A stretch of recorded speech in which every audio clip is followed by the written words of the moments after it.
আসসালামু আলাইকুম। আজকের রেসিপি একদম পারফেক্ট ভাবে মুড়ি ঘন্ট রান্না।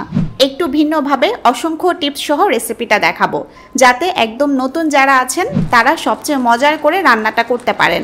দুইটা ধাপে রান্নাটা করতে হয়, তবে অনেক সহজ, খেতেও ভীষণ মজার হয়। আমার এই রেসিপি ফলো করে মুড়ি ঘন্ট রান্না করলে এটা দিয়েই সব ভাত খেয়ে শেষ করা যাবে, অন্য আর কিছু লাগবে না। কথা না বাড়িয়ে চলুন রান্নার প্রসেস দেখিয়ে দিই। আমরা সবাই জানি মুড়ি ঘন্ট রান্না মুগ ডাল দিয়ে করা হয়। এখানে আমি 1 কাপ মুগ ডাল নিয়েছি। মুগ ডাল দিয়ে যে কোনো রান্নার আগে ডাল একটু টেলে নেবেন। মিডিয়াম আঁচে একটা প্যান গরম করে অনবরত নেড়ে 1.5-2 মিনিট ভেজে নিলেই হবে। খেয়াল রাখবেন ডালের কালার যাতে নষ্ট না হয়ে যায়। এভাবে টেলে নিলে মুগ ডাল থেকে চমৎকার গ্রান ছড়ায়। আমি এই ডালগুলো ভেজে নিয়েছিলাম। এখন পানি দিয়ে ভালোভাবে পরিষ্কার করে ধুয়ে নিব। ডালে প্রচুর ময়লা থাকে, তাই কচলে ভালোভাবে ধুয়ে নেবেন। ধোয়া হয়ে গেলে রান্নার প্রথম ধাপ হিসেবে ডাল সেদ্ধ করব। সেজন্য ডালগুলো একটা হাঁড়িতে দিয়ে দিচ্ছি। সাথে দিচ্ছি 2টা তেজপাতা,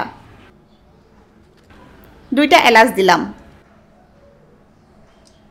হাফ চা চামচের মতো হলুদ গুঁড়া দিচ্ছি, আর দিচ্ছি 1 টেবিল চামচ লবণ। এরপর 1 লিটার পানি দিচ্ছি। 1 কাপ ডালের জন্য 1 লিটার পানি দিচ্ছি। পানি দিয়ে চুলা একদম হাই হিটে জ্বালিয়ে ডাল সেদ্ধ করে নেব। চাইলে হাঁড়িতে ঢাকনা দিতে পারেন, না দিলেও সমস্যা নেই। ডাল সেদ্ধ হতে থাক। এ ফাঁকে দেখুন আমি এখানে মাছের মাথা নিয়েছি। একটা মাছের মাথা 2 ভাগ করে কাটা। আপনারা চাইলে মাছের লেজ পিসও নিতে পারেন, আমি শুধু মাথা নিলাম। আর যে কোনো মাছের মাথা দিয়ে এই রেসিপিটা করা যাবে। এবার মাছে সামান্য হলুদ গুঁড়া আর সামান্য লবণ দিয়ে মেখে নিচ্ছি। মাছের মাথায় হলুদ লবণ ভালোভাবে মেখে নিতে হবে। এরপর মাছ একপাশে রেখে দিব। এদিকে দেখুন ডাল সেদ্ধ করে নিয়েছি। হাই হিটে 20-25 মিনিট রান্না করলেই ডাল সেদ্ধ হয়ে আসবে। পানিও কমে গেছে। এখন তেজপাতা ও এলাচ উঠিয়ে ফেলে দিবেন। এগুলো থেকে ফ্লেভার ডালে যোগ হয়ে গেছে, এগুলোর আর দরকার নেই। এবার চুলা অফ করে দিয়ে ডাল নামিয়ে একপাশে রেখে দিব। আপনি কি আমার কাছে cake, pizza, chocolate, ice cream, brownie সহ আরও বিভিন্ন আইটেম শিখতে চান? একদম কম ফিতে ঘরে বসে অনলাইনে কোর্স করতে চাইলে এখনই হোয়াটসঅ্যাপ নাম্বারে মেসেজ করুন। এবার দ্বিতীয় ধাপ অর্থাৎ মূল রান্না শুরু করছি। হাই হিটে চুলা জ্বালিয়ে প্যানে দিচ্ছি তেল। 10-12 টেবিল চামচ তেল দিচ্ছি। এ তেলে মাছ ভাজবো এবং পুরো রান্না কমপ্লিট হবে। হাই হিটে তেল গরম করে এবার মাছের মাথা দিয়ে দিচ্ছি। মাছ উল্টে পাল্টে কড়া করে ভেজে নেব। মুড়ি ঘন্ট রান্নার জন্য মাছ ভাজার কোনো নিয়ম নেই, যেমন খুশি তেমনভাবে মাছ ভাজতে পারেন। ভাজতে চাইলে মাছ ভেঙেও ফেলতে পারেন। আমি উল্টে পাল্টে মাছের মাথা কড়া করে ভেজে নিয়েছি। এখন তেল থেকে মাছ উঠিয়ে একটা বাটিতে নিয়ে নিচ্ছি। মাছ উঠিয়ে চুলা হাই থেকে মিডিয়াম করে দিলাম। অবশিষ্ট যে তেল আছে তাতে পেঁয়াজ কুচি দিয়ে ভেজে নিব। 2টা বড় সাইজের পেঁয়াজ কুচি করে কেটে দিয়ে দিলাম। ভাজতে পেঁয়াজ বাদামি হতে শুরু করলে দিচ্ছি 1 টেবিল চামচ রসুন বাটা, দিচ্ছি 1 চা চামচ আদা বাটা। নেড়ে বাটা মশলাগুলো কয়েক সেকেন্ড ভেজে নিব। এরপর দিচ্ছি 1 চা চামচ হলুদ গুঁড়া, 1 চা চামচ মরিচ গুঁড়া, 1 চা চামচ জিরা গুঁড়া, আর দিচ্ছি 1 চা চামচ ধনিয়া গুঁড়া। নেড়ে গুঁড়া মশলাগুলো 20 সেকেন্ড ভেজে নিব। সামান্য পানি দিচ্ছি যাতে গুঁড়া মশলাগুলো পুড়ে না যায়।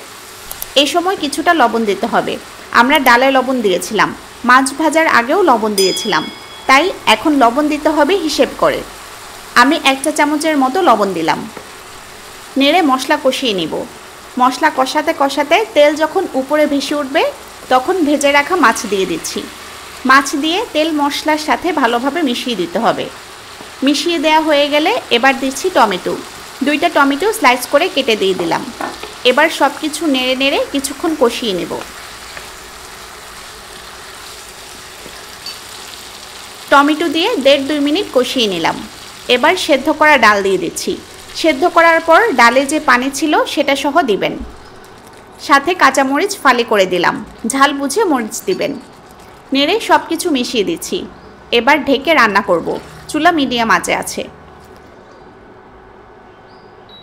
ঢেকে 3-4 মিনিট রান্না করলেই হবে। এখন কিছুটা ঝোল দেখা যাচ্ছে। রান্না শেষে ডাল কিন্তু ঝোল একদম টেনে নেবে, তাই কিছুটা ঝোল থাকতেই রান্না শেষ করবেন। রান্নার একদম শেষে উপরে কিছু জিরা গুঁড়া ছড়িয়ে দিচ্ছি। চাইলে ধনিয়া পাতা কুচিও দিতে পারেন। জিরা গুঁড়া দিয়ে হালকা নেড়েচেড়ে দিলেই আমাদের মুড়িঘণ্ট রান্না শেষ। এভাবে রান্না করে দেখবেন। মুড়িঘণ্ট এভাবে রান্না করলেই সবচেয়ে বেশি মজার হয়। বাসায় ট্রাই করলে জানাবেন কেমন হলো। আরও কী কী রেসিপি চান তাও জানাতে পারেন। সবাই ভালো থাকুন, সুস্থ থাকুন। আল্লাহ হাফেজ।